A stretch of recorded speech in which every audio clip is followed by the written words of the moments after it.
Trinidad James, Def Jam legend. I started out really liking this album. For the first couple of songs, I was like, banging around in my chair. I was having fun. I was enjoying myself. Playlist is a really good example. Like, it does have a fairly uninspired beat. The flows are not at all original, and meaningful lyrics just don't exist. The lyrics just the most sort of basic cookie cutter thing you can get. But it's so fun to listen to. I do actually want to play that. Call me Darth Vader, Skywalker cushion, I smoke it out of paper. Wu-Tang Wallabies, 36 chain. It just sounds fun to me. And the beat for the opener song as well, like spoken track, because the very first track is like an instrumental. James Woo Woo is the first track. It sounds really, really good.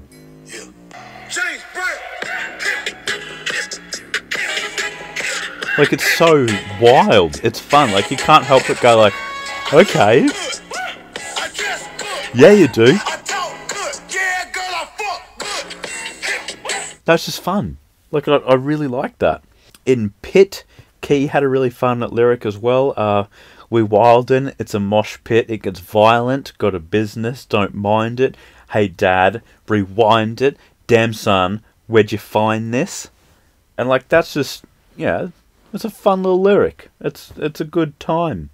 Fire on the production throughout was really good for the most part. Like, he had some very unique things sort of thrown in there. Yeah, like I showed you, the entire beat for James Woo Woo was just insane.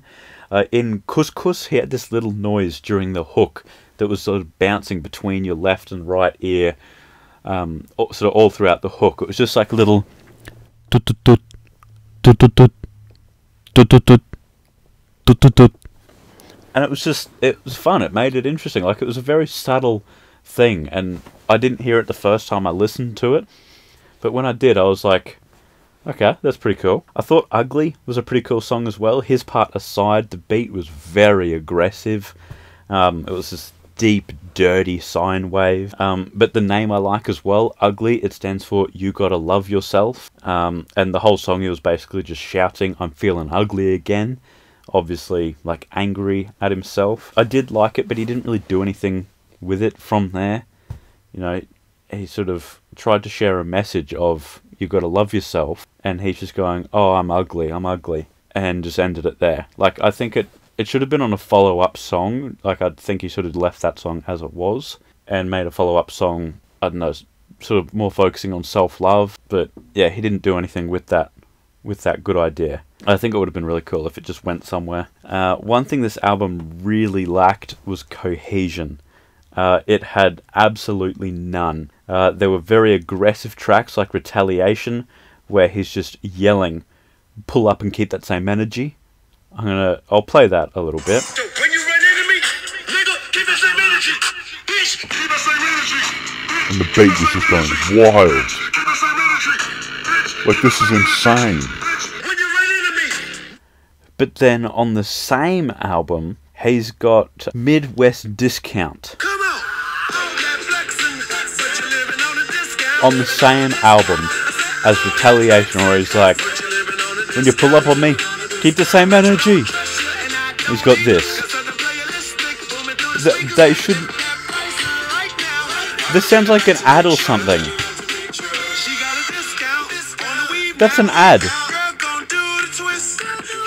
Like, I've heard this on an ad somewhere. That's just absolute shit. There's just no effort put into transitioning those two wildly different genres at all. And coming from last week's album review, Dominic Fike, who just effortlessly blended like multiple contrasting, I guess is the right word, genres, and it sounded good with no problem. And then this guy just like has even more contrasting genres and puts no effort into transitioning it. It's a little bit unfair on Trinidad James, sort of thinking back of Dominic Fike, who is very talented. So it is a little bit fair on Trinidad James, but that's what's possible with music, and this is what you've done. I think if you don't have the ability to be able to blend genres together. Just stick to one. Like, you do ads very well. You do aggressive, ugly tracks very well. But just don't mix them. But then Tobago bass fucking snapped. Like, him and the beat just worked hand in hand to make something really good. This sounds so fun.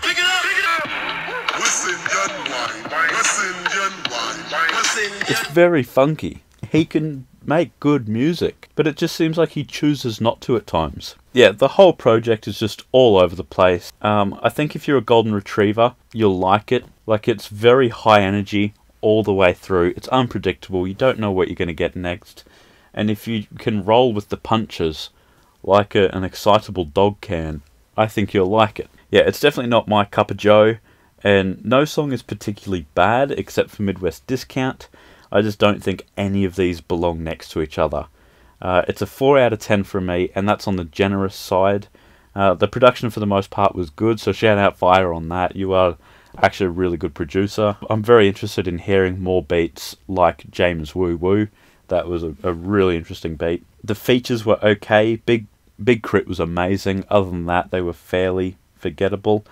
But yeah, James was just all over the place in what he was making. So yeah, 4 out of 10 from me. But be sure to tune in on Sunday for my song dissection. I'm doing one by Murs. Not many people know him. He doesn't really get that many monthly listeners, but he's definitely worth checking out. So be sure to come back on Sunday to check that out. See you then. That's a wrap.